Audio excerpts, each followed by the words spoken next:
E a gente falou agora há pouco sobre a aprovação da proposta que limita os gastos públicos. Bom, agora o governo muda o foco e direciona todos os esforços para a aprovação da reforma da Previdência. O projeto faz parte da pauta econômica para diminuir as despesas e equilibrar a receita da União. E quem traz para a gente agora os bastidores da política lá em Brasília é a nossa repórter Andréa Sadi. Boa tarde para você, Andréa. Bom, pressa é o que não falta para o governo, né?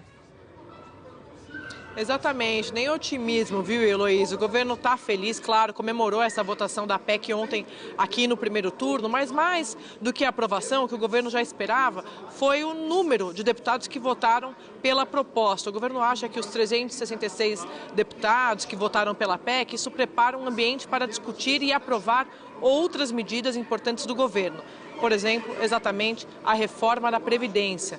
O ministro da Casa Civil, Eliseu Padilha, eu conversei com ele ontem, depois da aprovação da proposta, e ele me disse o seguinte, que esses ajustes que o governo quer fazer na economia, ele é um corpo dividido em duas partes. A primeira é exatamente a PEC do teto dos gastos, que foi aprovada em primeiro turno, falta o segundo e depois segue para o Senado.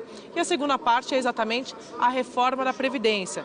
Padilha disse que agora o governo vai aprofundar esse debate sobre a reforma da Previdência e que quer trabalhar, articular o apoio dos deputados para tentar conseguir aprovar ainda este ano, até o final do ano, em comissão, a reforma da Previdência. Ele disse assim, e quem sabe a gente consegue passar uma primeira votação até no plenário da Câmara, mas com tranquilidade, na avaliação de Padilha, o governo consegue aprovar essa primeira fase da reforma da Previdência na comissão que vai discutir o assunto aqui na Câmara dos Deputados. Mas quando é que essa proposta vai chegar aqui? Porque isso ainda está sendo discutido lá no governo, com as centrais, com os empresários, com todos os personagens, atores envolvidos nessa discussão. Segundo Padilha, esse texto deve ser encaminhado aqui para o Congresso depois da viagem que Michel Temer vai fazer agora para a Índia e para o Japão.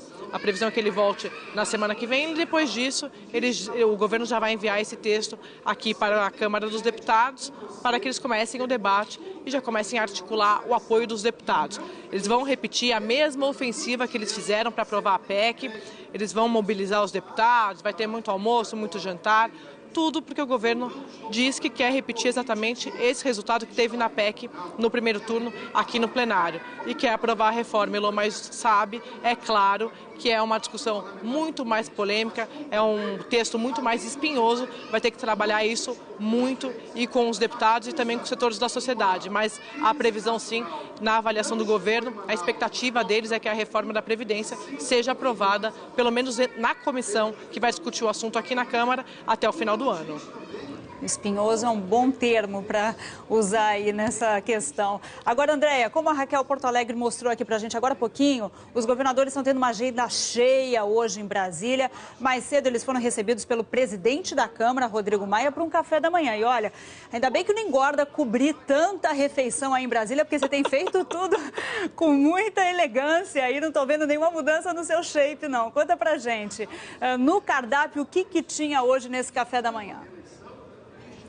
Elô, a gente está tão sintonizado, eu e você, que eu estava pensando exatamente isso. Deus que me livre, ter que almoçar, jantar, tomar tanto café, porque eu não sei como eu ia fazer. Eu fico de um lado para o outro, me ajuda isso. Mas não é o caso dos governadores, dos políticos, não. Eles foram lá hoje de manhã tomar um café da manhã na residência oficial do presidente da Câmara, o deputado Rodrigo Maia, porque eles estão atrás de outra coisa, não é de comida, não. Eles estão atrás de recursos para os estados. Os estados também estão numa situação financeira drástica, dramática. Então, eles vieram aqui pedir mais dinheiro. E qual que é o acordo que eles estão discutindo? De onde pode sair esse dinheiro? Exatamente das novas regras daquele projeto de repatriação de recursos de brasileiros no exterior. Aqueles recursos que não foram declarados à Receita. E aí eles discutiram alguns valores ali. Claro que eles queriam um pouco mais do que for arrecadado. Rodrigo Maia levou a seguinte proposta que a gente contou aqui na Globo News ontem, que era a seguinte: de tudo que for arrecadado com a multa desse projeto de repatriação, acima de 25 bilhões de reais, isso pode ser partilhado entre estados e municípios. Os governadores tentaram negociar ali de manhã, pedindo que fosse acima de 15 bilhões, 20 bilhões. Rodrigo Maia disse que ia conversar com o Palácio do Planalto, mas achava muito difícil, porque na avaliação dele, o governo já estava cedendo. E foi exatamente o que aconteceu. Eu conversei agora há pouco com o presidente da Câmara, o deputado Rodrigo Maia, e ele me disse que agora os governadores disseram a ele, esses governadores que que participaram da reunião de manhã que topam sim esse acordo de partilhar o que for arrecadado com a multa da arrecadação da repatriação, acima de 25 bilhões de reais, uma parte disso vai ser partilhada com os estados e municípios. E por que isso é importante? Porque isso abre caminho para que a repatriação, o projeto de repatriação seja votado ainda hoje, que é o que quer Rodrigo Maia. Ele disse que ele recebeu uma ligação do governador do Piauí, Wellington Dias, que é do PT, do Partido dos Trabalhadores, portanto, de um dos partidos da oposição, e que o governador estava conversando com parlamentares do PT, pedindo que eles facilitassem essa votação hoje aqui na Câmara. Então a expectativa de Rodrigo Maia é que agora, aceitando esse acordo, os governadores consigam convencer os deputados da oposição a não obstruírem, não atrapalharem as negociações para que isso vá a voto ainda hoje. Elô.